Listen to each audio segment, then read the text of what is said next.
Recently Pakistan में fuel prices में एक गैर मामूली पैटर्न देखा गया। पहले पेट्रोल की कीमत 458 रुपीज़ पर लीटर तक चली गई। इतना शार्प इंक्रीज हुआ जिस पे बहुत ज़्यादा पब्लिक रिएक्शन आया और क्रिटिसिज्म भी बहुत ज़्यादा हुई। उसके बाद गवर्नमेंट ने पेट्रोलियम लेवी कम की और प्राइस को 378 रुपीज़ पर लीटर कर दिया। सवाल ये है कि क्या ये सिर्फ ग्लोबल तेल महंगा होने की वजह से हुआ है या सिस्टम में कोई चीज़ इस प्राइस को कंट्रोल कर रही है। ज़्यादातर लोग समझते हैं कि दुनिया में तेल महंगा हो गया है इसलिए पेट्रोल महंगा हो गया। ये बात गलत नहीं है, लेकिन ये पूरी कहानी नहीं है। ग्लोबल लेवल पर मिडिल ईस्ट वो रीजन है जहां दुनिया का बहुत बड़ा हिस्सा ऑयल का प्रोड्यूस होता है, जैसे सऊदी अरेबिया, ईरान और इराक। फिर एक क्रिटिकल पॉइंट आता है स्ट्रेट ऑफ हॉर्मुज़। ये एक छोटा सा समुद्री रास्ता है जहाँ से तकरीबन 20% ग्लोबल ऑयल गुजरता है। अगर यहाँ कोई टेंशन होगी तो सप्लाई रिस्क हो सकती है और ग्लोबल ऑयल की प्राइसेस बढ़ने लगती हैं।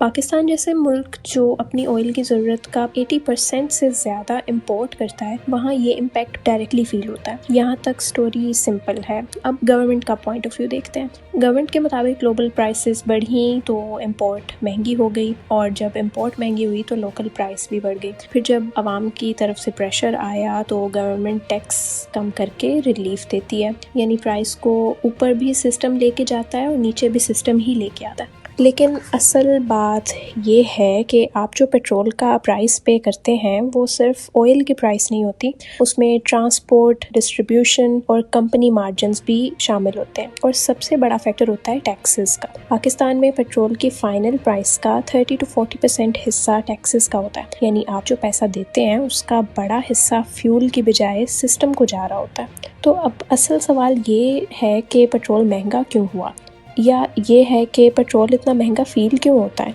यहाँ इकोनॉमिक्स का एक सिंपल कॉन्सेप्ट आता है, नैरो टैक्स बेस। मतलब कम लोग डायरेक्ट टैक्स सिस्टम में हैं। पाकिस्तान की आवाम का बहुत बड़ा हिस्सा टैक्स पे नहीं कर रहा या अनडॉक्यूमेंटेड है। इसका मतलब गवर्नमेंट के पास पैसा कलेक्ट करने की ऑप्शंस बहुत लिमिटेड हो जाती हैं। इसलिए गवर्नमेंट इनडायरेक्ट टैक्सेशन यूज़ करती है, यानी ऐसे टैक्स जो हर बंदा ऑटोमेटिकली पे करे, और पेट्रोल इसके लिए सबसे आसान टूल बन जाता है। अब एक साइकिल क्रिएट होता है। गवर्नमेंट को रेवेन्यू चाहिए तो पेट्रोल पर टैक्स लगता है, प्राइस बढ़ती है, पब्लिक रिएक्ट करती है, फिर थोड़ा रिलीफ दे दिया जाता है, लेकिन सिस्टम चेंज नहीं होता और ये पैटर्न रिपीट होता रहता है। इसका इफेक्ट सिर्फ पेट्रोल तक लिमिटेड नहीं रहता। पेट्रोल महंगा होता है तो ट्रांसपोर्टेशन भी महंगी हो जाती है, फिर फूड प्राइसेस बढ़ती हैं और आहिस्ता आहिस्ता पूरा कॉस्ट ऑफ लिविंग बढ़ जाता है। यानी पेट्रोल की प्राइस असल में पूरी इकॉनमी को अफेक्ट करती है। पेट्रोल सिर्फ इसलिए महंगा नहीं होता कि दुनिया में तेल महंगा हो गया है, और सिर्फ इसलिए सस्ता भी नहीं होता कि गवर्नमेंट ने रिलीफ दे दिया है। दुनिया में प्राइसेस डायरेक्शन सेट करती हैं तो, लेकिन फाइनल इम्पैक्ट सिस्टम डिसाइड करता है। और जब सिस्टम